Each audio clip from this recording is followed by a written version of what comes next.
পাহাড় ধসে একের পর এক প্রাণহানি। কক্সবাজারে মাদ্রাসা শিক্ষার্থী সহ ৮ ও চট্টগ্রামে ২ জনের মৃত্যু। বৃষ্টি আর ঢলে বিপর্যস্ত পার্বত্য ৩ জেলা, সাজেকে আটকা কয়েক শত পর্যটক। শেয়ারবাজার কেলেঙ্কারিতে জড়িতদের বিচার করা হবে, সংসদে প্রধানমন্ত্রী।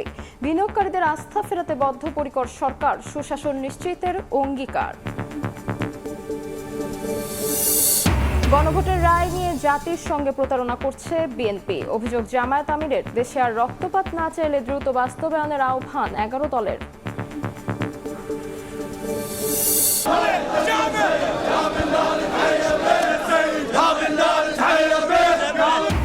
ইরাকের কারবালায় লাখো মানুষের ভালোবাসায় সিক্ত খামেনি। বৃহস্পতিবার ইরানের মাশহাদে দাফন। পাল্টাপাল্টি হামলার পর যুদ্ধবিরতির মেয়াদ শেষ হওয়ার দাবি ট্রাম্পের। এবং আর্জেন্টিনা মিশর ম্যাচ ঘিরে আলোচনা, ফিফার বিরুদ্ধে পক্ষপাতের অভিযোগ। আইন মেনেই সিদ্ধান্ত নিয়েছে রেফারি, দাবি সংশ্লিষ্টদের। কাল শুরু কোয়ার্টারের লড়াই।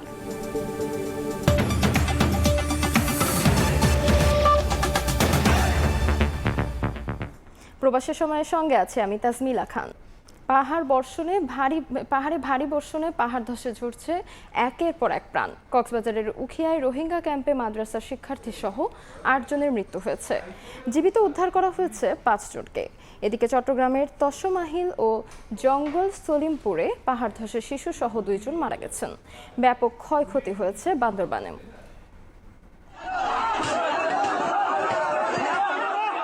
টানা ভারী বর্ষণে আবারও ধসে পড়ল পাহাড়। ধ্বংসস্তূপের নিচে চাপা পড়েন অনেকে।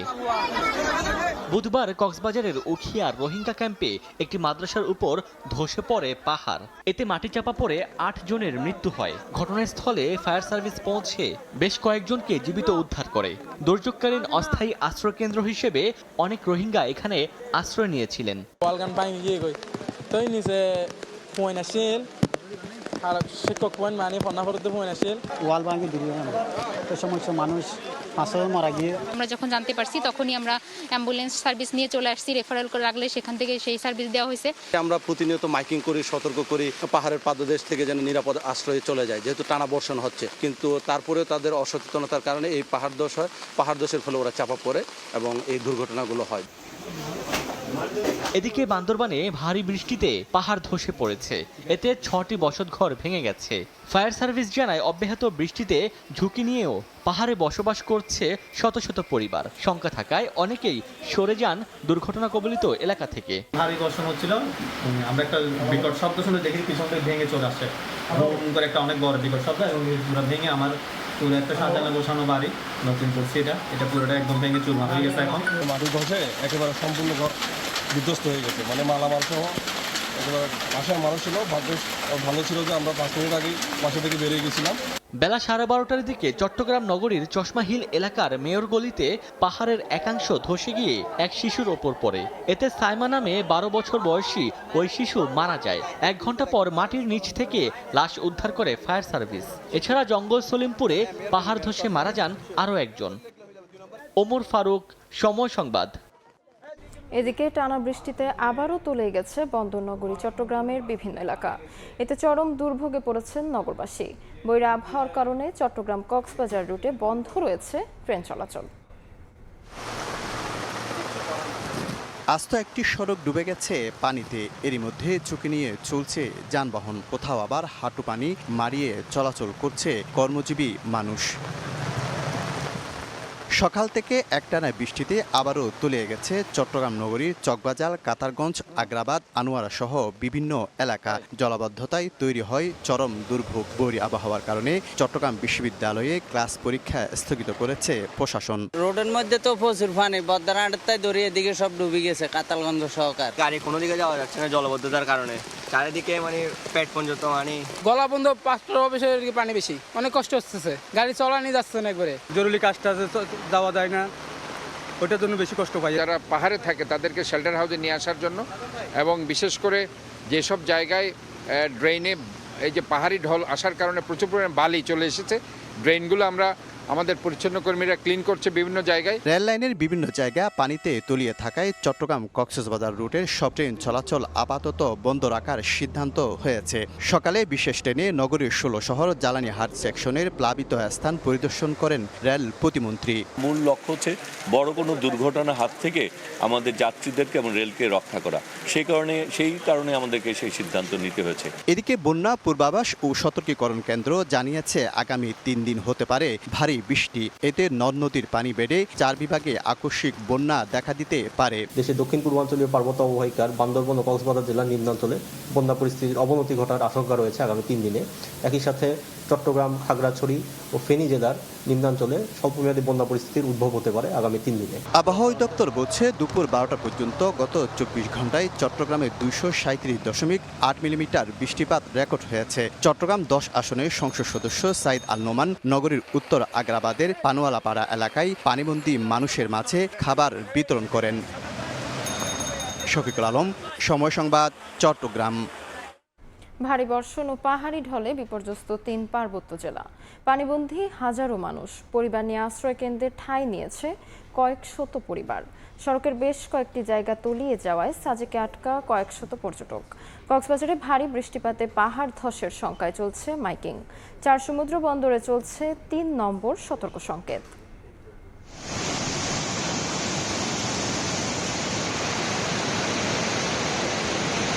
বৃষ্টিবলয় ধারার প্রভাবে টানা ভারী বর্ষণ ও পাহাড়ি ঢলে দেখা দিয়েছে বন্যার শঙ্কা। বান্দরবানের সাঙ্গু ও মাতামুহুরী নদীর পানি বেড়ে প্লাবিত শহরের আর্মিপাড়া, ওয়াবদা ব্রিজ, শেরেবাংলানগর, ইসলামপুর সহ লামা, আলীকদম ও নাক্ষংছড়ির বিভিন্ন এলাকা। পানিবন্দী হাজারো মানুষ। পরিস্থিতি মোকাবেলায় খোলা হয়েছে 220টি আশ্রয় কেন্দ্র। এসব কেন্দ্রে ঠাঁই নিয়েছেন কয়েকশো পরিবার। ঘরে ঘরে পানি, এখন কি করবো ভাই, কয়েক দিন এখন দেখেন ডাম টুম নিয়ে ফ্যামিলি নিয়ে কোথায় আসুন টেনশনে ভাই। খুব দ্রুত পানি বাসার মধ্যে ঢুকে গেছে, যার কারণে আমরা বেরোতে পারতেছি না। বাচ্চাদের কিনে আমরা অনেক কষ্ট আছি। এখানে আমরা একটা রুমের ভিতরে আমরা 27টা ফ্যামিলি কিভাবে থাকি? মাটির চুলা বসাইও রান্না করতে পারতেছি না, আমাদের জিনিসপত্র সবগুলো ভিজে গেছে। প্লাবিত হয়েছে রাঙামাটির বাঘাইছড়ির নিম্নাঞ্চল। খাগড়াছড়ি সাজেক সড়কের কয়েকটি স্থান তলিয়ে যাওয়ায় 4 শতাধিক পর্যটক আটকা পড়েছেন। পানি বিপদ সীমা অতিক্রম করায় আজকের স্কোর ছাড়া সম্ভব হচ্ছে না, তাই যে রুমে ছিলেন সেই রুমে আপনারা ফেরত চলে যান। খাগড়াছড়ি সদরের লারমাপাড়া, পেরাছড়া সহ বিভিন্ন এলাকা এবং দীঘিনালার মাইনী নদীর পানি বেড়ে কবাখালী ও মেরুঙের কয়েকটি নিচু স্থানে জলাবদ্ধতা দেখা দিয়েছে। ব্যাহত হচ্ছে স্বাভাবিক জীবনযাত্রা। বৃষ্টির কারণে মনে করেন এই ক্ষেত খোলা ডুবে গেছে, আমার ঘরে দুয়ারে পানি উঠছে। খাগড়াছড়ি থেকে যে লংগদুর একমাত্র সড়ক পথ, সেটিও পানির নিচে আছে। বর্তমানে পানি আরো বাড়তেছে, বাড়ার কারণে দেখা গেছে অনেক বাড়িঘর ডুবে যাচ্ছে।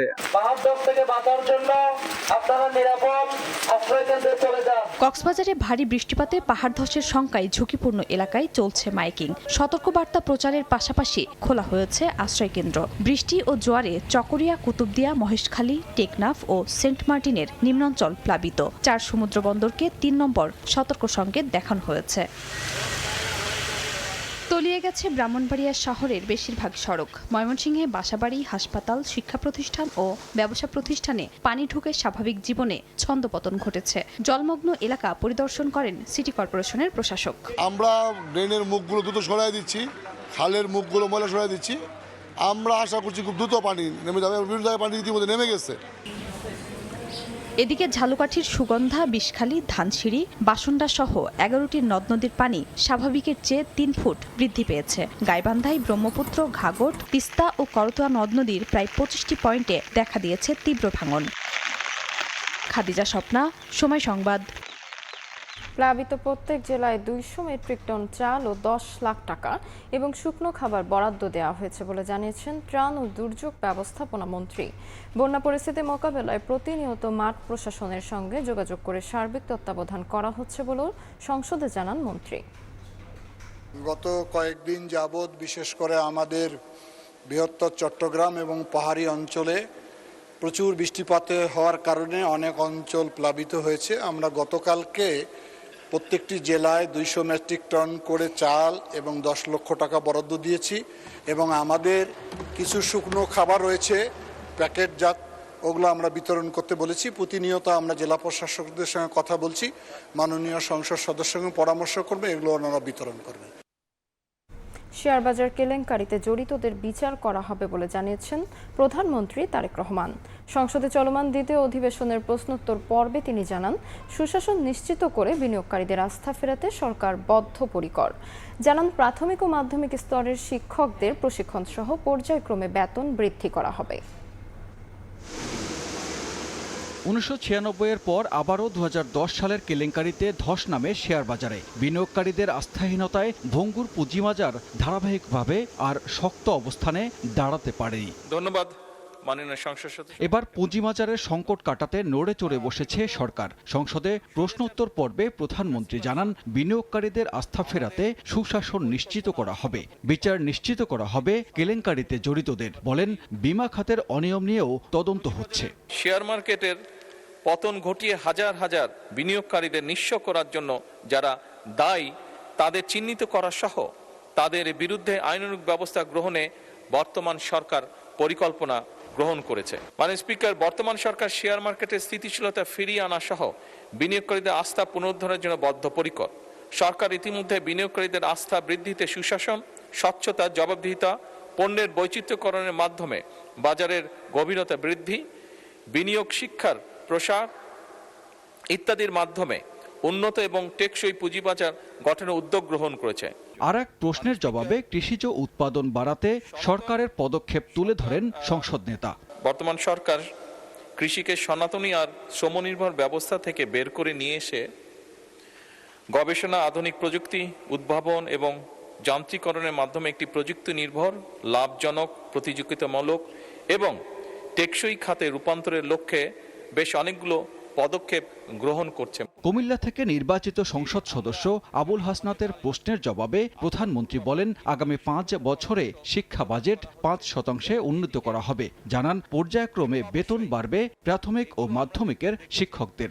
স্বৈরাচারের সময় শুধু বিল্ডিং হয়েছে, কিন্তু হিউম্যান রিসোর্সের কোনো উন্নতি হয় নাই। প্রাইমারি এবং সেকেন্ডারি এই শিক্ষকদেরকে যদি আমরা সঠিকভাবে ট্রেনিং দিতে না পারি, কিন্তু শুধু ট্রেনিং না, ট্রেনিংয়ের সাথে তাদেরকে তাদের সম্মানীয় যদি বৃদ্ধি করতে না পারি, তাহলে অবশ্যই আমরা প্রত্যাশা করি না যে তারা ভালো কিছু ডেলিভার করতে পারবেন। এদিকে অধিবেশন শুরুর আগেই সংসদ ভবন পরিদর্শনে আসা শিক্ষক ও শিক্ষার্থীদের সঙ্গে কুশল বিনিময় করেন প্রধানমন্ত্রী। এ সময় শিক্ষার্থীদের পড়ালেখার খোঁজ খবর নেন তিনি। দেশের সেবায় নিজেদের প্রস্তুত করতেও উৎসাহ দেন সরকার প্রধান। সানবীর রূপল, সময় সংবাদ, ঢাকা। গণভোটের রায় নিয়ে সরকার জাতির সঙ্গে অন্তহীন প্রতারণা করছে বলে অভিযোগ করেছেন জামায়াত আমির ডক্টর শফিকুর রহমান। রাজধানীতে 11 দলীয় জোটের সেমিনারে এই অভিযোগ করেন তিনি। এ সময় দেশে নতুন করে রক্তপাত এড়াতে গণভোটের রায় দ্রুত বাস্তবায়নের আহ্বান জানান অন্য নেতারা। গণভোটের রায় বাস্তবায়ন ও গণহত্যার বিচার কার্যকর করার দাবিতে রাজধানীর কাকরাইলে 11 দলীয় ঐক্যের সেমিনার। জোটের শীর্ষ নেতাদের সঙ্গে আয়োজনে অংশ নেন জুলাই যোদ্ধা ও শহীদ পরিবারের সদস্যরা। গণভোটের রায় বাস্তবায়ন না করে দেশকে নতুন রাজনৈতিক সংকটের দিকে নিয়ে যাচ্ছে বিএনপি, এমন অভিযোগ করে বক্তারা বলেন, নতুন করে রক্তপাত এড়াতে রায় বাস্তবায়নের বিকল্প নেই। যারা গণহত্যা সংঘটিত করেছে বাংলাদেশে, তাদেরকে যথোপযুক্তভাবে বিচারের আওতায় নিয়ে এসে এই বাংলাদেশে জুলাই গণহত্যাকারীদের শাস্তি অবশ্যই কার্যকর করতে হবে। গণভোটের রায় বিএনপি কিন্তু ইচ্ছা করে না মেনে রাজনীতিতে ইচ্ছা করে একটা সংকট তৈরি করেছে। প্রধান অতিথির বক্তব্যে জামায়াত আমির অভিযোগ করেন, জুলাই সনদ নিয়ে জাতির সঙ্গে অন্তহীন প্রতারণা করেছে সরকার। বলেন, যারা জনগণের জনমতের ওপর প্রশ্ন তুলছে তারা গণতন্ত্রে বিশ্বাস করে না। তারাই সংসদে দাঁড়িয়ে বলেছিলেন জুলাই চার্টার একটা অন্তহীন প্রতারণার দলিল, আর এই সংসদেই দাঁড়িয়ে তারা আবার প্রমাণ করলেন তারাই জাতির সাথে অন্তহীন প্রতারণা করেছেন। এ সময় জনগণের অধিকার নিয়ে সরকারকে ছাড় না দেওয়ার হুঁশিয়ারি দেন জামায়াত আমির। মজলুম ছিলাম, আন্দোলন করেছি। শফিক মুন্সি, সময় সংবাদ, ঢাকা। জাতীয় নির্বাচনের অভিজ্ঞতা স্থানীয় সরকার ভোটে কাজে লাগাতে চায় ইসি। সে অনুসারে চলছে প্রস্তুতি। রাজধানীর একটি হোটেলে বিদেশি সংস্থাগুলোর সংলাপে অংশ নিয়ে একথা জানান হাই কমিশনার আবুল ফজল মোহাম্মদ সানাউল্লাহ। আগামীতেও বাংলাদেশের নির্বাচন ব্যবস্থায় ইউর সম্পৃক্ত থাকবে বলে জানান রাষ্ট্রদূত। আসছে অক্টোবর থেকে শুরু হচ্ছে স্থানীয় সরকার নির্বাচন। রোডম্যাপ তৈরির কাজ এগিয়ে নিচ্ছে ইসি। বিধি সংস্কারে অংশীজনদের মতামত নেওয়াও শুরু করেছে সাংবিধানিক প্রতিষ্ঠানটি। এরই ধারাবাহিকতায় নির্বাচন পর্যবেক্ষণ সুপারিশ নিয়ে 2 দিনব্যাপী সংলাপ আয়োজন করেছে European Union partnership for democracy ও International Foundation for Electoral System. নির্বাচনকে আরও অন্তর্ভুক্তিমূলক করার সুপারিশ প্রত্যাশা করে ইসি আবুল ফজল মোহাম্মদ সানাউল্লাহ বলেন, জাতীয় নির্বাচনের অভিজ্ঞতা স্থানীয় ভোটে কাজে লাগাতে চায় কমিশন। জাতীয় নির্বাচন এবং স্থানীয় সরকার নির্বাচন এক না, তারপরেও অংশীজন সহ সবার সুপারিশ পর্যালোচনা করে সামনে নির্বাচনে সংস্কার অধিকার ও বাস্তবায়নে চেষ্টা করবে নির্বাচন কমিশন। আমরা মনে করি গণতন্ত্রের উত্তরণে এটি চলমান প্রক্রিয়া। বাংলাদেশের নির্বাচন ব্যবস্থায় ইউরোপীয় ইউনিয়ন আগামীতেও সম্পৃক্ত থাকবে বলে জানান রাষ্ট্রদূত মাইকেল মিলার। আমরা নির্বাচন কমিশনের সাথে ধারাবাহিক কাজে সম্পৃক্ত থাকতে চাই। নারী, সংখ্যালঘু ও পিছিয়ে পড়া জনগোষ্ঠীকে কিভাবে আরো বেশি নির্বাচন ব্যবস্থায় সম্পৃক্ত করা যায় সেটা নিয়েও নির্বাচন কমিশনের সঙ্গে কাজ করতে চায় ইউরোপীয় ইউনিয়ন। 2 দিনের এই সংলাপ ভবিষ্যতের কর্মপন্থা তৈরিতে ইসিকে সহায়তা করবে বলে মত দেন আলোচকরা। কাউসার চৌধুরী কুমু, সময় সংবাদ, ঢাকা। তত্ত্বাবধায়ক সরকার ব্যবস্থা বাতিল সংক্রান্ত সংবিধানের ৫ম সংশোধনী রায়ের বিরুদ্ধে করা আপিলের শুনানি শেষ হয়েছে। বৃহস্পতিবার রায় ঘোষণা করবেন আপিল বিভাগ। 2009 সালে ক্ষমতায় এসে আপিল বিভাগের এক রায়ের পরিপ্রেক্ষিতে তত্ত্বাবধায়ক সরকার ব্যবস্থা বাতিল করে আওয়ামী লীগ সরকার। পরে সংবিধানের ৫ম সংশোধনীর মাধ্যমে সেই পরিবর্তন কার্যকর করা হয়। পৃথক 2টি রিটের চূড়ান্ত শুনানি শেষে 2024 সালের 17 ডিসেম্বর ৫ম সংশোধনের কিছু অংশ অসাংবিধানিক ঘোষণা করে বাতিল করেন হাইকোর্ট। এরপরও থামেনি আইনি লড়াই। বুধবার রাষ্ট্রপক্ষের শুনানি শেষে বৃহস্পতিবার রায়ের জন্য দিন ধার্য করেন প্রধান বিচারপতি জুবায়ের রহমান চৌধুরীর নেতৃত্বাধীন আপিল বিভাগ। মৌলিক কাঠামো ঠিক রেখে ৫ম সংশোধনী সংক্রান্ত বাকি বিষয় সংসদের উপর ছেড়ে দেওয়ার আহ্বান জানান অ্যাটর্নি জেনারেল। আমরা সংবিধানের এই সংশোধনের মাধ্যমে আমাদের দীর্ঘদিনের আইনি কাঠামো, সেই কাঠামোর মধ্যে থেকে ইতিপূর্বেকার সংবিধানের মৌলিক কাঠামো পরিপন্থী কোনো যদি সংশোধনী হয়, কোনো বিধান সংযুক্ত করা হয়, তাহলে বাতিল করার যে বিধান এবং যে রায় ইতিপূর্বে প্রচারিত হয়েছে আমরা সেটাও বলেছি। আবার অ্যাট দ্য সেম টাইম সংবিধান বহির্ভূত যদি কোনো প্রভিশন যদি ৫ম সংশোধনীর মধ্যে থেকে থাকে সেটিও পূর্বের রায়ের নজিরের আলোকে সেগুলো বাতিল চেয়েছি।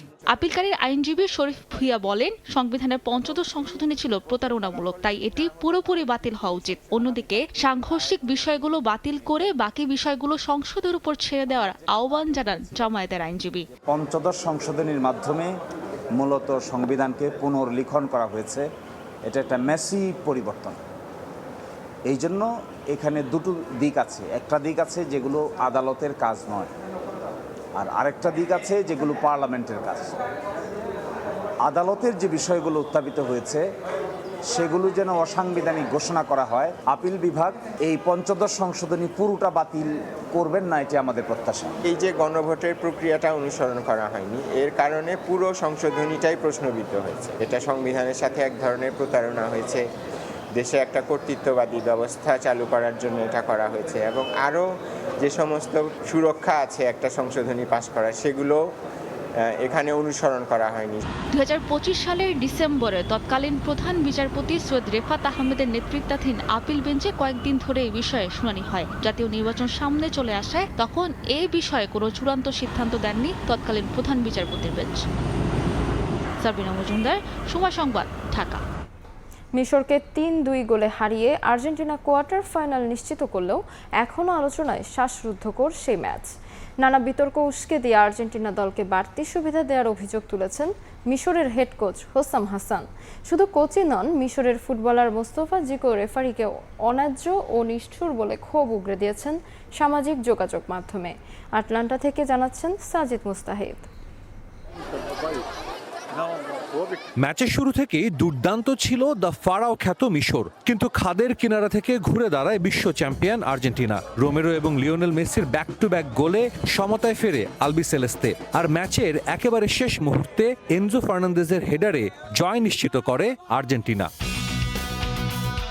তবে ম্যাচের আসল নাটকীয়তা জমে ওঠে শেষের ঠিক আগ মুহূর্তে। আর্জেন্টিনা ডি বক্সে ফরওয়ার্ড হুলিয়ান আলভারেজের চ্যালেঞ্জে মাটিতে পড়ে যান মিশর অধিনায়ক মোহাম্মদ সালাহ। পেনাল্টির জোরালো দাবি তুললেও ফরাসি রেফারি ফ্রাসোয়া ল্যাতেক্সিয়া খেলা চালিয়ে যাওয়ার নির্দেশ দেন। এমনকি ভিএআর রেফারিকে সাহায্য করতেও এগিয়ে আসেনি। এর ঠিক আগেই মিশরের আরেকটি গোল বাতিল করে দেয়া হয় ভিএআর এর মাধ্যমে, যা নিয়ে প্রশ্ন উঠেছে বিশ্বব্যাপী। আর্জেন্টিনা প্রতিটি ম্যাচে রেফারি এবং ভিএআর থেকে সুবিধা পাচ্ছে এমন দাবি করে আসছেন অনেকেই। এবার ইজিপ্টের বিপক্ষে ম্যাচের শেষে এমন প্রশ্ন তুলেছেন খোদ ইজিপ্টের কোচ। আর্জেন্টিনা দল গেল বিশ্বকাপ জিতলেও সেই শিরোপা ছিল না বিতর্কমুক্ত। এবারও শিরোপার দিকে যত এগিয়ে যাচ্ছে মেসির দল, ততই বাড়ছে বিতর্ক, হচ্ছে সমালোচনা।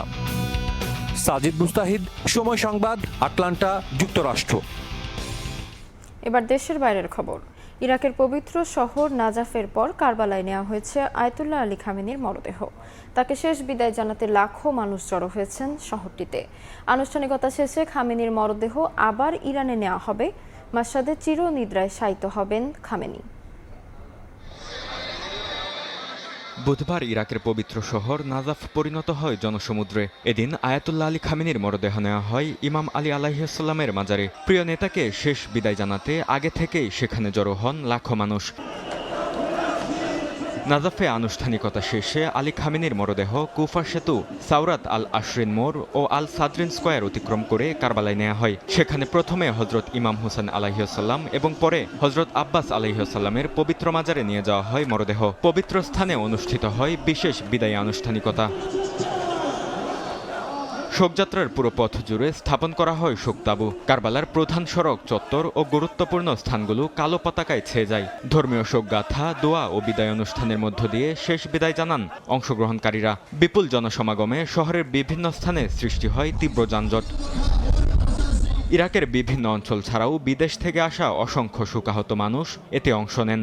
আয়োজকরা জানান, কয়েক ঘন্টার জন্য নির্ধারিত অনুষ্ঠান হলেও জনসমাগমের কারণে এটি কারবালার আধুনিক ইতিহাসের অন্যতম বৃহৎ শোক সমাবেশে পরিণত হয়।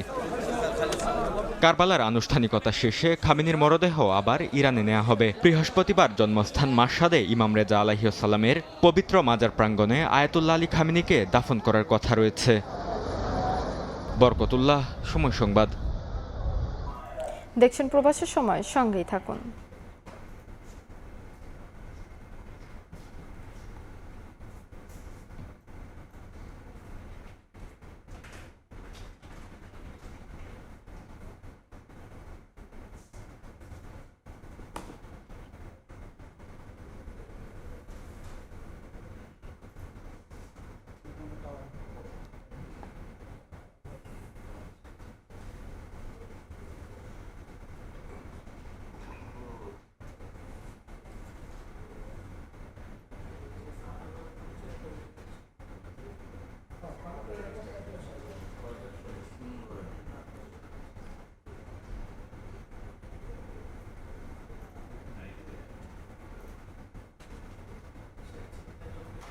দেখছেন প্রবাসের সময়।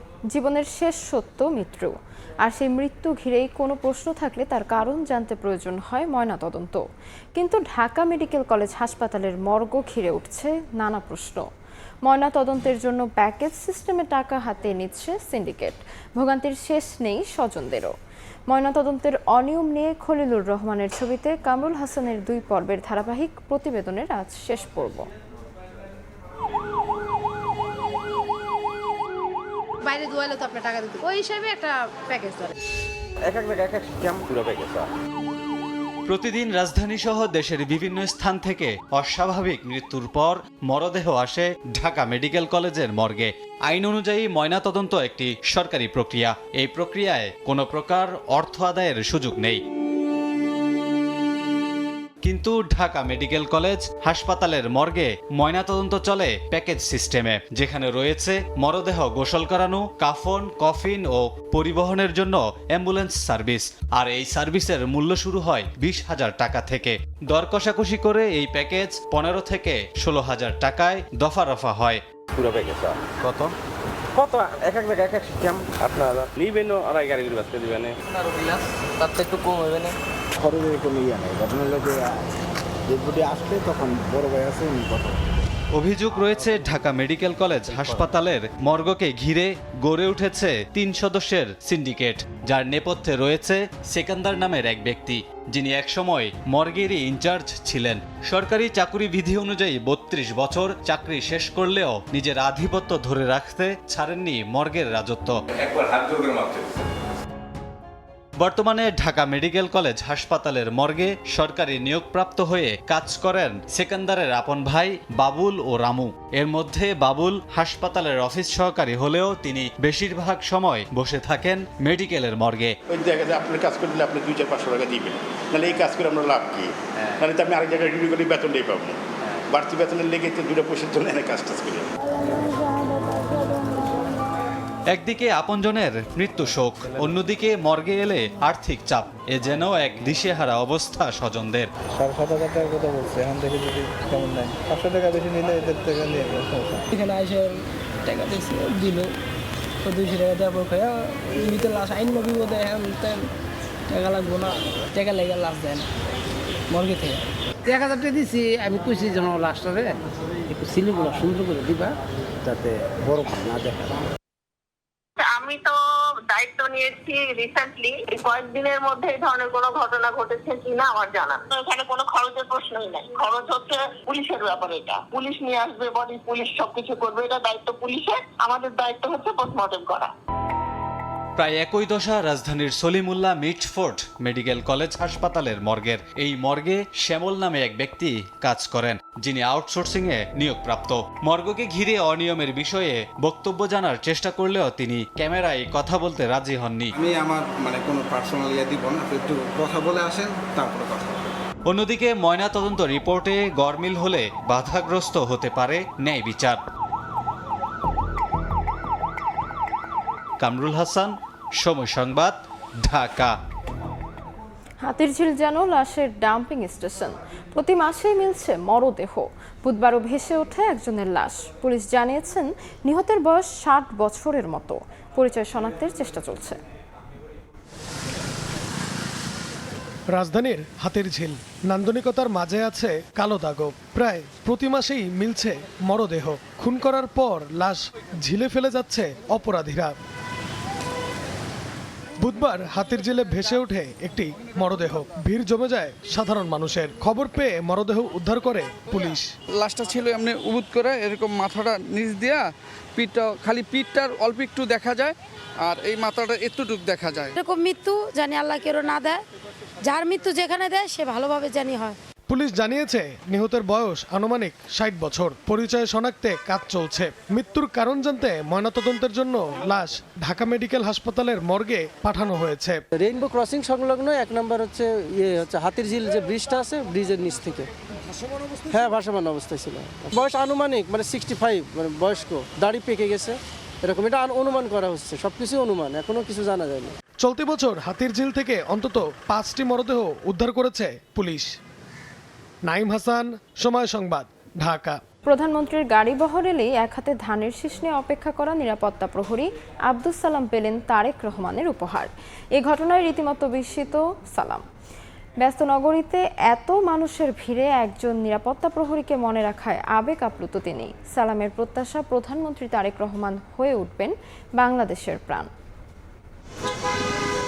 রাজধানীর রমনায় এটিএম বুথের নিরাপত্তা প্রহরী আব্দুস সালাম। প্রধানমন্ত্রীর গাড়িবহরের অপেক্ষায় প্রতিদিন এখানে দাঁড়িয়ে থাকেন তিনি। তার এক হাতে ধানের শীষ, অন্য হাতে সালাম দেওয়ার ভঙ্গিমা, মুখে তার নীরব ভালোবাসা। ব্যস্ত এই নগরীতে তাকে মনে রাখার কথা নয় কারো, কিন্তু চলতি পথে তিনি নজর কেড়েছেন খোদ প্রধানমন্ত্রী তারেক রহমানের। বুধবার তাকে উপহার পাঠালেন প্রধানমন্ত্রী।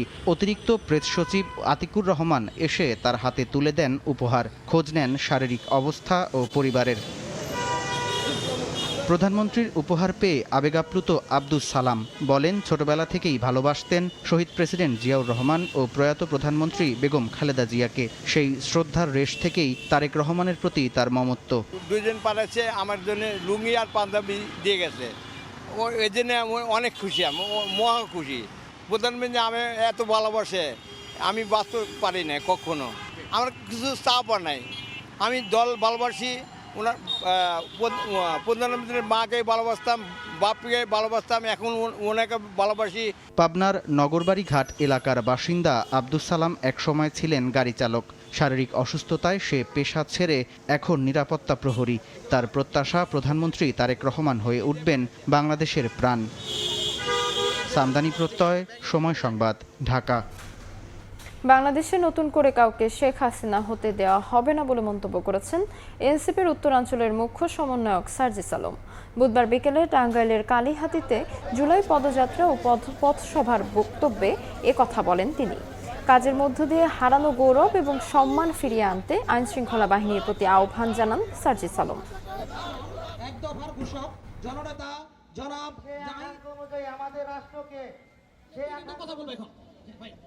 যাচাই বাছাই করে সংবাদ প্রকাশের আহ্বান জানিয়েছেন যুবদল সভাপতি আব্দুল মোনায়েম মুন্না। বুধবার সকালে রাজধানীর নয়াপল্টনের একটি হোটেলে সংবাদ সম্মেলনে তিনি দাবি করেন, যুবদলকে জড়িয়ে যে সংবাদ প্রকাশ হয়েছে তা সত্য নয়। সিন্ডিকেটের মাধ্যমে সাংবাদিকতাকে কলুষিত করা হচ্ছে বলেও মন্তব্য করেন যুবদল সভাপতি। সংগঠনটির সাধারণ সম্পাদক নুরুল ইসলাম নয়ন বলেন, অভ্যন্তরীণ বৈঠকে মতানৈক্য হওয়া স্বাভাবিক, তবে সেটি কখনোই শালীনতা লঙ্ঘন করে না। কিছু লেখার আগে যুবদলের মতো একটা সংগঠনের সভাপতি সাধারণ সম্পাদককে নিয়ে এরকমের হেডলাইন করার আগে আমার মনে হয় সাংবাদিকদের পেশাদারিত্বের পরিচয় দেওয়া দরকার ছিল, যে সভাপতি এবং সাধারণ সম্পাদককে ফোন করে সত্যতা যাচাই করা। আমরা সাংবাদিকদের সবসময় সহযোগিতা পেয়েছি। আমরা সবসময় সাংবাদিক বান্ধব, রাজনীতি নেতৃবৃন্দর যে মানসিকতা সেটা আমাদের সর্বোচ্চ পর্যায়ে থাকে। সাংবাদিকরা আমাদের ভাই, সমাজের দর্পণ এই সংবাদপত্র। আপনারা অবশ্যই যুবদল বলার সাথে সাথেই এটা আপনারা একটু যাচাই বাছাই করবেন, বা যে কোনো সংগঠনের ক্ষেত্রে যাচাই বাছাই করবেন। দেখছেন প্রবাসের সময়, সঙ্গেই থাকুন।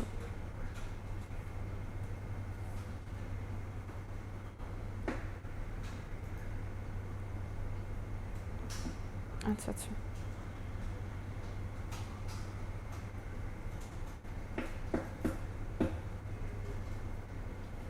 তিনে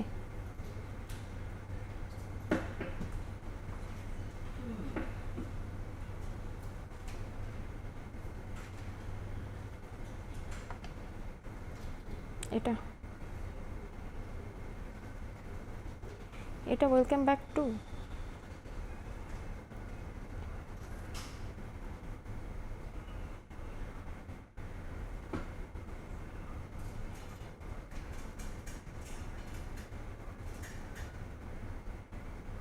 দেখছেন প্রবাসের সময়।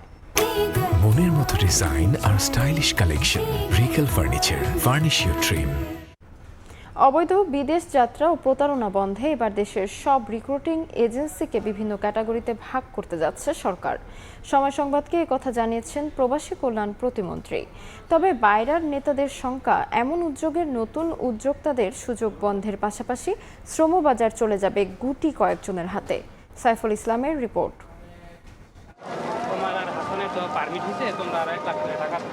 বিদেশ যেতে 2023 সালে একটি রিক্রুটিং এজেন্সিতে টাকা জমা দেন নারায়ণগঞ্জের বাসিন্দা মোহাম্মদ নাদিম। এরপর কপালে নানা ভোগান্তি জুটলেও হাতে আসেনি ভিসা, বিএমইটির ছাড়পত্র। রোমানের ভিসা তো হয়নি, তোমরা লিথুনিয়া ট্রাই করো।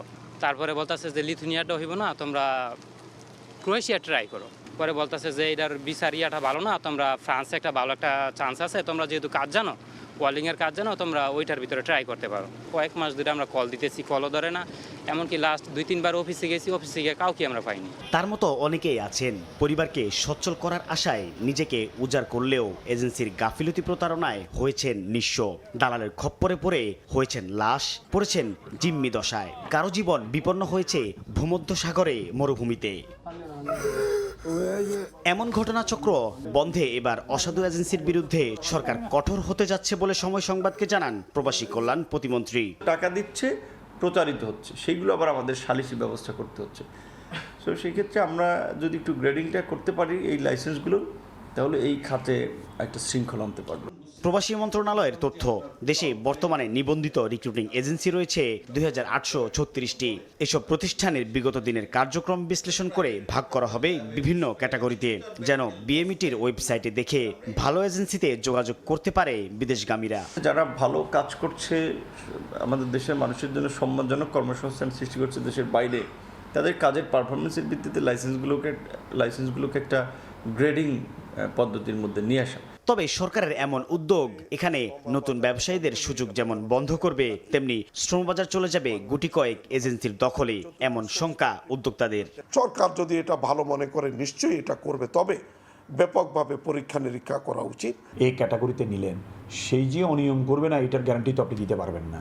আবার সিতে যিনি আছেন উনি যে ভালো করবে না এমন তো বলতে পারবেন না, তাহলে তো নতুন যাকে আসছে আপনি তাকে সুযোগ দিচ্ছেন না। এই অবস্থায় অর্থনীতিবিদরা বলছেন, এজেন্সির ক্যাটাগরি করার পাশাপাশি অনিয়মে জড়িতদের বিরুদ্ধে নিতে হবে দৃশ্যমান ব্যবস্থা, না নিলে কাজে আসবে না কোনো উদ্যোগী। তার কার্যক্রম চালাবে এবং সেখান থেকে ওয়ার্কাররা কতখানি বেনিফিটেড হবে নাকি তারা আরও অসুবিধার মধ্যে পড়বে, এটা পুরোটাই হচ্ছে সরকারের সদিচ্ছার উপরে নির্ভর করে। প্রবাসী শ্রমিক পাঠাতে অনিয়ম সিন্ডিকেট করার অভিযোগ তুলে 2024 সাল পর্যন্ত কয়েক দফায় বন্ধ হয়েছে মালয়েশিয়ার শ্রমবাজার। সাইফুল ইসলাম, সময় সংবাদ, ঢাকা। কারাগারে বসেই আন্তর্জাতিক অপরাধ চক্রের নিয়ন্ত্রণ করেন ভারতের আলোচিত গ্যাংস্টার লরেন্স বিশোই। সম্প্রতি যুক্তরাষ্ট্র, কানাডা ও ইউরোপে অপারেশন হার্ড বল নামে যৌথ অভিযানে আটক 24 জনের সঙ্গে সংশ্লিষ্টতা মিলেছে বিশোইয়ের। ভারতের আলোচিত গ্যাংস্টার লরেন্স বিশনোই। 33 বছর বয়সী লরেন্স আছেন পাঞ্জাবের একটি কারাগারে। বলিউড সুপারস্টার সালমান খান হত্যার হুমকি দেওয়ার পর থেকে ভারত জুড়ে আলোচনা সমালোচনায় এই যুবক। 2024 সালে সালমান খান ঘনিষ্ঠ রাজনীতিবিদ বাবা সিদ্দিকিকে খুনের দায়ে স্বীকার করে বিবৃতি দেন লরেন্স। 2023 সালে কানাডার শিখ নেতা হরদীপ সিং নিজ্জার হত্যা ও এর আগে 2022 সালে পাঞ্জাবি গায়ক সিধু মুসেওয়ালা হত্যার অভিযোগ আছে লরেন্স বিশনোইয়ের বিরুদ্ধে।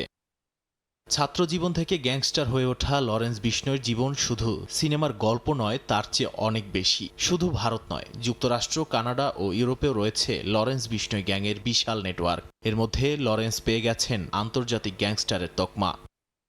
কানাডায় এই গ্যাংয়ের নেতৃত্ব দেন তার ছাত্র জীবনের সহযোগী গোল্ডি ব্রার, আর ইউরোপের নেতৃত্ব রোহিত গোদাবারের হাতে। 2015 সাল থেকে বন্দী থাকলেও লরেন্স কারাগারে বসেই তার আন্তর্জাতিক অপরাধ চক্রের নেতৃত্ব দেন। তার বিরুদ্ধে হত্যা, মাদক চোরাচালানের 30টির বেশি মামলা বিচারাধীন। আলোচিত লরেন্স বিশনোই গ্যাং ও ভারতের বিভিন্ন অপরাধ চক্রের বিরুদ্ধে যুক্তরাষ্ট্র, কানাডা ও ইউরোপের বিভিন্ন দেশের সমন্বিত যৌথ অভিযান আন্তর্জাতিক অঙ্গনে সামনে এনেছে লরেন্স বিশনোই গ্যাংকে। সম্প্রতি অপারেশন হার্ড বল নামে বিশ্বের অন্তত 50টি স্থানে যৌথ অভিযানে আটক করা হয় 24 জনকে, যাদের সঙ্গে সংশ্লিষ্টতা পাওয়া গেছে লরেন্স বিশনোই গ্যাংয়ের। মার্কিন প্রসিকিউটর বিল অ্যাজাইলি বলেন, অভিযুক্তরা সহিংস অপরাধ, মাদক পাচার এবং সশস্ত্র হামলার সঙ্গে জড়িত ছিল। যুক্তরাষ্ট্রের অভিযোগ অনুযায়ী কারাগারে বন্দী থাকলেও লরেন্স বিশনোই এবং তার সহযোগীরা বিদেশে অপরাধমূলক কর্মকাণ্ডের নির্দেশ দিয়ে আসছিলেন। নাদিম মারজান, সময় সংবাদ। দেখছেন প্রবাসের সময়, সঙ্গেই থাকুন। ভারী বর্ষণে পাহাড় ধসে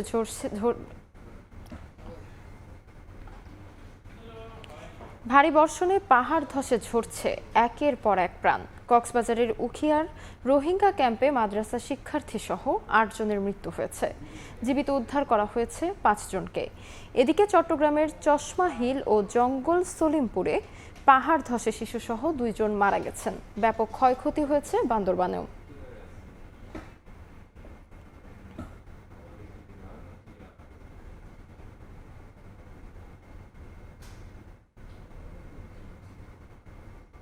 দেখছেন প্রবাসের সময়।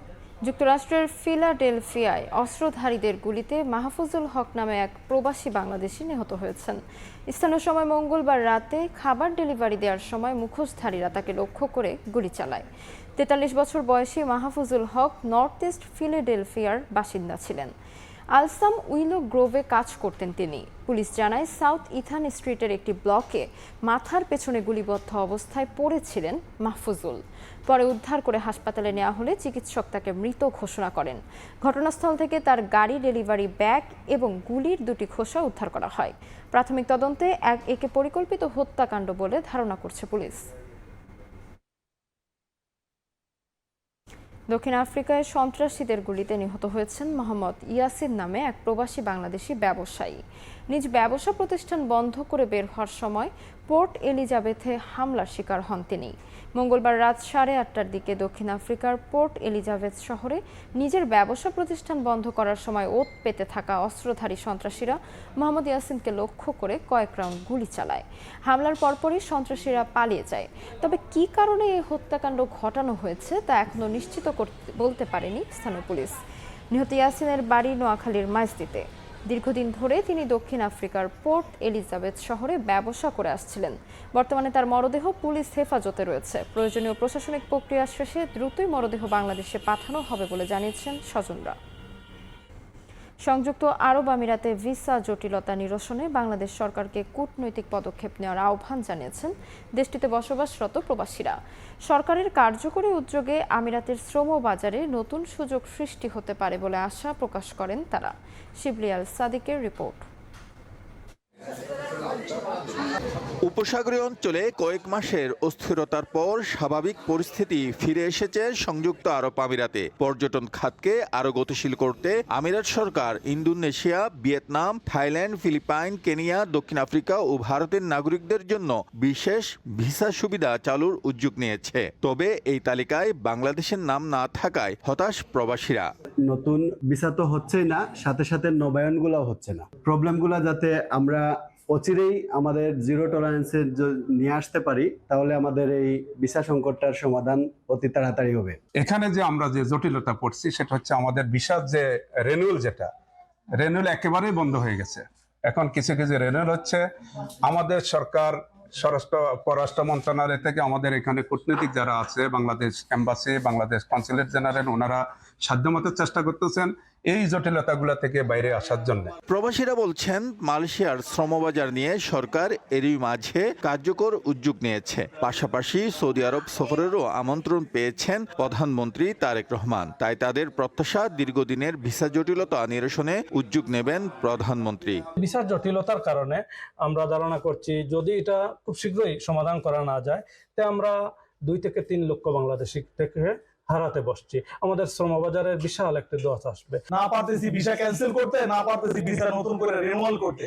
অতএব আমি আশা রাখছি আমাদের প্রধানমন্ত্রী অতি দ্রুত দুবাই সফর যেন করে। দুবাই সফর করলে অবশ্যই আমাদের শ্রমবাজারের একটা সুফল কিন্তু বয়ে আসবে। 2024 সালের পর জটিলতা বাড়ায় ভিসা নবায়ন, বাতিল, পেশাগত শ্রেণীবিন্যাস জনিত কারণে নতুন আবেদন, অনুমোদন এবং গ্রাজুয়েশন সংক্রান্ত বিভিন্ন প্রক্রিয়ায় বাংলাদেশিরা সমস্যার মুখোমুখি হচ্ছেন।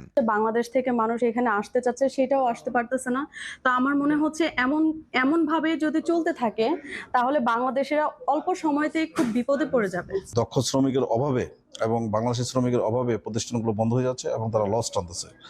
তাই মনে করি যে যত দ্রুত সম্ভব হোক আমাদের প্রধানমন্ত্রী এই দেশটা সফর করে এই দেশের সাথে সম্পর্কটা উন্নতি করার জন্য এবং ভিসাটা ওপেন করার জন্য সে চেষ্টা করবেন। প্রবাসীদের প্রত্যাশা বাংলাদেশ সরকার কূটনৈতিক আলোচনার মাধ্যমে সংযুক্ত আরব আমিরাতের সঙ্গে বিদ্যমান ভিসা সংক্রান্ত জটিলতা সমাধানে কার্যকর উদ্যোগ নেবে। এতে দেশটিতে বসবাসরত ও কর্মরত বাংলাদেশিদের অনিশ্চয়তা অনেকটাই কমবে। শিবলি আল সাদিক, সময় সংবাদ, সংযুক্ত আরব আমিরাত। চীনের বিভিন্ন অঞ্চলে টর্নেডো ও বন্যায় অন্তত 38 জনের মৃত্যু হয়েছে। আহত হয়েছেন শত শত মানুষ। বুধবার রাষ্ট্রীয় সংবাদ মাধ্যম জানিয়েছে গানসু প্রদেশে ভয়াবহ ভূমিধসে প্রাণ হারিয়েছেন অন্তত 21 জন। এদিকে সুপার টাইফুন বাভি ধেয়ে আসছে তাইওয়ানের দিকে। আর ভারতে টানা বর্ষণে বিভিন্ন শহরে জলাবদ্ধতা দেখা দিয়েছে। চীনের বিভিন্ন অঞ্চলে বৈরী আবহাওয়ার তাণ্ডব আরও ভয়াবহ রূপ নিয়েছে। টর্নেডো, বন্যা, ভূমিধসে একের পর এক প্রাণহানির ঘটনা ঘটছে। ব্যাপক ক্ষয়ক্ষতির পাশাপাশি বাস্তুচ্যুত হয়েছেন হাজার হাজার মানুষ। মঙ্গলবার গাংসু প্রদেশের লংনাং শহরে ভয়াবহ ভূমিধসে বহু মানুষ মাটি চাপা পড়েন। দুর্ঘটনার পরপরই দমকল, পুলিশ ও জরুরি উদ্ধারকারী দল অভিযান শুরু করে। কয়েকজনকে জীবিত উদ্ধার করা হলেও শেষ পর্যন্ত বহু মানুষের প্রাণহানির খবর নিশ্চিত করে কর্তৃপক্ষ। এছাড়াও হুবেই প্রদেশে শক্তিশালী বজ্র ঝড় ও টর্নেডোর আঘাতে বহু মানুষ নিহত ও শতাধিক আহত হয়েছেন। ঝড়ে হাজার হাজার ঘরবাড়ি ক্ষতিগ্রস্ত হয়েছে, ধসে পড়েছে বহু স্থাপনা। অন্যদিকে টাইফুন মেসাকের প্রভাবে দক্ষিণাঞ্চলের গুয়াংসি অঞ্চলে বন্যায় হতাহতের ঘটনা ঘটেছে। নিখোঁজ রয়েছেন অনেকেই। প্রায় 60,000 মানুষকে নিরাপদ স্থানে সরিয়ে নেওয়া হয়। নাংনিং সহ বিস্তীর্ণ এলাকা পানির নিচে তলিয়ে যায়। বাঁধ ক্ষতিগ্রস্ত হওয়ার পর শহরটিতে জারি করা হয় সর্বোচ্চ পর্যায়ের সতর্কতা। এদিকে পশ্চিম প্রশান্ত মহাসাগরে শক্তিশালী অবস্থান ধরে রেখেছে সুপার টাইফুন বাবি। শুক্রবার থেকে তাইওয়ানের এর প্রভাব শুরু হতে পারে বলে জানিয়েছে আবহাওয়া প্রশাসন। শনিবার পর্যন্ত সবচেয়ে তীব্র দমকা হাওয়া ও ভারী বৃষ্টির আশঙ্কা করা হচ্ছে। এটি বড় আকারের শক্তিশালী টাইফুন হিসেবে আঘাত হানতে পারে বলে সতর্ক করছেন আবহাওয়াবিদরা। ভারতেও মৌসুমি ভারী বৃষ্টিতে মহারাষ্ট্র ও গুজরাটের বিস্তীর্ণ এলাকায় জলাবদ্ধতা ও বন্যা পরিস্থিতির সৃষ্টি হয়েছে। সড়ক যোগাযোগ ব্যাহত হওয়ার পাশাপাশি পানিতে তলিয়ে যায় কৃষিজমি। গুজরাটের জুনাগড়ে হাঁটু সমান পানির মধ্যে নেমে ক্ষয়ক্ষতি পরিদর্শন করছেন কৃষকরা। তাদের আশঙ্কা, অতিরিক্ত বৃষ্টির কারণে মাটির ক্ষয় বাড়বে এবং মৌসুমি ফসলের উৎপাদনে বড় ধরনের প্রভাব পড়বে। শিউলি রোজা, সময় সংবাদ।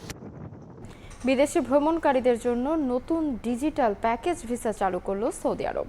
এর মাধ্যমে একই প্যাকেজে ভ্রমণকারীরা পর্যটন ভিসা আবেদনের সঙ্গে ফ্লাইট, হোটেল বুকিং ও অন্যান্য প্রয়োজনীয় সেবা পাবেন। সৌদি আরবের পর্যটন কর্তৃপক্ষ এ ঘোষণা দিয়েছে। দেশটির রাষ্ট্রীয় সংবাদ মাধ্যম সৌদি প্রেস এজেন্সি জানিয়েছেন, অনুমোদিত ভ্রমণ ও পর্যটন সেবাদানকারী প্রতিষ্ঠানের মাধ্যমে পরীক্ষামূলকভাবে ভিসা প্যাকেজ চালু করা হচ্ছে। আন্তর্জাতিক পর্যটকদের জন্য সৌদি আরবে ভ্রমণ আরও সহজ, সুবিধাজনক ও নির্বিঘ্ন করতে ভ্রমণকারীদের জন্য এই উদ্যোগ নিয়েছে দেশটি। সম্প্রতি সৌদি আরবের ভিশন 2030-এর অংশ হিসেবে তেল নির্ভরতা থেকে বেরিয়ে নানাভাবে অর্থনীতিকে চাঙ্গা রাখার পরিকল্পনা হাতে নেওয়া হয়েছে। বিশ্বকাপের নকআউট পর্বের উত্তেজনা এখন তুঙ্গে। সেরা 16-র লড়াই শেষে চূড়ান্ত হয়ে গেছে কোয়ার্টার ফাইনালের লাইন আপ। বাছাই হয়ে গেছে শেষ 8 দল। নির্ধারিত হয়েছে ভেন্যু আর সময়, যেখানে ফ্রান্স, মরক্কো ছাড়াও উত্তেজনা ছড়াচ্ছে দুই ইউরোপিয়ান জায়ান্ট স্পেন, বেলজিয়ামের লড়াই। যদিও সবার আগ্রহের কেন্দ্রবিন্দু আর্জেন্টিনা সুইজারল্যান্ড ম্যাচ ঘিরেই। আসছে 3 দিনে 4টি হাই ভোল্টেজ লড়াই দেখতে যাচ্ছেন ফুটবল প্রেমীরা। বিশ্বকাপের সেমিফাইনালের টিকিট পেতে কারা এগিয়ে যাবে পরের রাউন্ডে, তারই ফয়সালা হবে এই কোয়ার্টার ফাইনালে। কোয়ার্টার ফাইনালের প্রথম লড়াইয়ে মুখোমুখি হচ্ছে ফ্রান্স, মরক্কো। ম্যাচটি অনুষ্ঠিত হবে ফক্সব্রোর বস্টন স্টেডিয়ামে। বাংলাদেশ সময় 10 জুলাই ভোর 2টায় শুরু হবে এই ম্যাচ। কিলিয়ান এমবাপ্পের ফ্রান্সের বিপক্ষে এবার আফ্রিকার প্রতিনিধি মরক্কো, যারা টানা দ্বিতীয়বার পা রাখল কোয়ার্টার ফাইনালে। দ্বিতীয় ম্যাচে মুখোমুখি স্পেন এবং বেলজিয়াম। লস অ্যাঞ্জেলেসের ইংলুড স্টেডিয়ামে এই ম্যাচ শুরু হবে বাংলাদেশ সময় 11 জুলাই রাত 1টায়। ক্রিস্টিয়ানো রোনালদোর পর্তুগালকে বিদায় করে আসা স্পেনের সামনে এবার যুক্তরাষ্ট্রকে হারিয়ে আসা বিশ্বকাপের ডার্ক হর্স বেলজিয়াম। তৃতীয় ম্যাচে মুখোমুখি নরওয়ে বনাম ইংল্যান্ড। ব্রাজিলকে চমকে দিয়ে কোয়ার্টারে ওঠা আর্লিং হাল্যান্ডের নরওয়ের প্রতিপক্ষ হ্যারি কেইনের ইংল্যান্ড। ম্যাচটি হবে মায়ামির হার্ড রক স্টেডিয়ামে বাংলাদেশ সময় 12 জুলাই মধ্যরাত 3টায়। আর আসরের শেষ কোয়ার্টারে সবচেয়ে আলোচিত ম্যাচ আর্জেন্টিনার মুখোমুখি সুইজারল্যান্ড। মিশরের বিপক্ষে এক ঝাঁক বিতর্ককে সঙ্গী করে নাটকীয় প্রত্যাবর্তনে কোয়ার্টার ফাইনালে ওঠা লিওনেল মেসির আর্জেন্টিনার প্রতিপক্ষ কলম্বিয়াকে টাইব্রেকারে হারানো সুইজারল্যান্ড। ম্যাচটি হবে কানসাস সিটি স্টেডিয়ামে বাংলাদেশ সময় 12 জুলাই সকাল 7টায়। শীর্ষ 16 লড়াই শেষে গোল্ডেন বুটের লড়াইয়ে এককভাবে এগিয়ে লিওনেল মেসি। তার গোল সংখ্যা 8টি। 7টি করে গোল আছে কিলিয়ান এমবাপ্পে এবং আর্লিং হাল্যান্ডের। তবে গোল কন্ট্রিবিউশনে আবার সমতায় মেসি, এমবাপ্পে দুজনেরই সংখ্যাটা 9। অ্যাসিস্টে এগিয়ে এখনো মাইকেল ওলিসে। নিয়ন মোহাইমেন, সময় সংবাদ। এবারে ক্রিকেট সিরিজ রক্ষার মিশনে জিম্বাবুয়ের মুখোমুখি হবে বাংলাদেশ। 3 ম্যাচ সিরিজের প্রথমটিতে নাহিদ রানার রেকর্ড গড়া বোলিং, এরপরও ব্যাটিং ব্যর্থতায় হারে টাইগাররা। সে ম্যাচের ভুল শুধরে ঘুরে দাঁড়াতে মরিয়া মেহেদী হাসান মিরাজের দল। ইনজুরির কারণে ওডিআই সিরিজ থেকে ছিটকে গেছেন লিটন দাস। হারারে স্পোর্টস ক্লাবে ম্যাচটি শুরু হবে বাংলাদেশ সময় দুপুর 1:30টায়। বিশ্বকাপের উন্মাদনার মাঝেই হতাশার জিম্বাবুয়ে সফর কাটছে বাংলাদেশের। একমাত্র টেস্ট 2.5 দিনে হারের পর ওয়ানডে সিরিজের শুরু ব্যর্থতা দিয়ে। অথচ আগের 4 সিরিজে ঘরের মাঠে টাইগারদের শিকারের তালিকায় ছিল অস্ট্রেলিয়া, নিউজিল্যান্ড, পাকিস্তান ও ওয়েস্ট ইন্ডিজের মতো নাম। চিত্রটা বদলে গেল দেশের বাইরে খেলতে নেমেই। আসন্ন বিশ্বকাপের যৌথ আয়োজক জিম্বাবুয়ে, নামিবিয়া ও দক্ষিণ আফ্রিকা। এই কন্ডিশনে নিজেদের পরখ করে নেওয়ার দারুণ সুযোগ এটা, যেখানে বলাররা ধারাবাহিকতা বজায় রাখলেও ব্যাটাররা করেছেন হতাশ। নাহিদ তাসকিনদের কল্যাণে 142 রানের লক্ষ্য পেয়েও শান্ত মুসাদ্দেকরা প্রথম ম্যাচে গুটিয়ে যায় মাত্র 116 রানে। তাতে জিম্বাবুয়ের বিপক্ষে টানা দ্বিতীয় ওয়ানডে সিরিজ হারের শঙ্কাও উকি দিচ্ছে টাইগারদের। এর আগে 2022 সালেও ব্যাট হাতে ব্যর্থ ছিল টাইগাররা। মূলত দেশটির চ্যালেঞ্জিং কন্ডিশন ও উইকেটের বাড়তি বাউন্সের কারণেই হতাশাজনক পারফর্ম করছেন ব্যাটাররা, এমনটাই মনে করেন দলের ব্যাটিং কোচ মোহাম্মদ আশরাফুল। এই জায়গার কন্ডিশনটা টোটালি ডিফারেন্ট। আমাদের দেশে এখন প্রচুর গরম, এখানে কিন্তু ঠান্ডা একটা ওয়েদার, এবং উইকেটটাও যদি দেখেন যে এক্সট্রা একটা বাউন্স, পেস সব কিছুই আছে। অ্যাডজাস্ট করছে, ট্রেনিং ভালো হচ্ছে, হয়তো ম্যাচে এক্সিকিউশনটা ভালো হয়নি। ফার্স্ট ম্যাচটা ভালো শুরু হয়নি, সেকেন্ড ম্যাচ আজকে আমরা টিম হিসাবে প্র্যাকটিস করেছি, তো আশা করবো আমরা ব্যাটসম্যানরা সবাই ঘুরে দাঁড়াবো, চাইবো সবাই বেস্টটা দিয়ে ম্যাচটা উইন করতে। পাশাপাশি বাংলাদেশের তুলনায় হারারের বাউন্ডারির দৈর্ঘ্য প্রায় 10 থেকে 12 মিটার বড়। কোচ আশরাফুলের মতে সেখানকার উইকেটের সঙ্গে নিজেদের মানিয়ে নিতে পারেনি টাইগাররা, তবে নিজ দল নিয়ে পূর্ণ আস্থা তার। বিশ্বাস পরের 2 ম্যাচেই ঘুরে দাঁড়াবেন ব্যাটাররা। জিম্বাবুয়ের এখন যে পেস বোলিং ইউনিটটা আছে খুবই চমৎকার পেস বোলিং ইউনিট। তারা হাইট যেমন এবং তাদের উইকেট থেকে এক্সট্রা একটা বাউন্স তারা পাচ্ছে। আমাদের ব্যাটসম্যানরা হয়তোবা ওই জায়গাটা মিসিং, আমরা ওইটা নিয়ে কাজ করছি। আমি শিওর যে নেক্সট 2টা ম্যাচে আমাদের ব্যাটসম্যানরা তাদের রিদমে চলে আসবে ইনশাল্লাহ। সিরিজ সমতায় আনার ম্যাচে একাদশেও আসতে পারে পরিবর্তন। রিশাদের পরিবর্তে দেখা যেতে পারে তানভীরকে। রাফি আমিন, সময় সংবাদ। এ পর্যায়ে শীর্ষ সংবাদগুলো জানিয়ে দিচ্ছি আরেকবার। পাহাড় ধসে একের পর এক প্রাণহানি। কক্সবাজারে মাদ্রাসা শিক্ষার্থী সহ 8 ও চট্টগ্রামে 2 জনের মৃত্যু। বৃষ্টি আর ঢলে বিপর্যস্ত পার্বত্য 3 জেলা। সাজেকে আটকা কয়েকশো পর্যটক। শেয়ার বাজার কেলেঙ্কারিতে জড়িতদের বিচার করা হবে। সংসদে প্রধানমন্ত্রী। বিনিয়োগকারীদের আস্থা ফেরাতে বদ্ধপরিকর সরকার, সুশাসন নিশ্চিতের অঙ্গীকার। এবং গণভোটের রায় নিয়ে জাতির সঙ্গে প্রতারণা করছে বিএনপি। অভিযোগ জামায়াত আমিরের। দেশে আর রক্তপাত না চাইলে দ্রুত বাস্তবায়নের আহ্বান 11 দলের।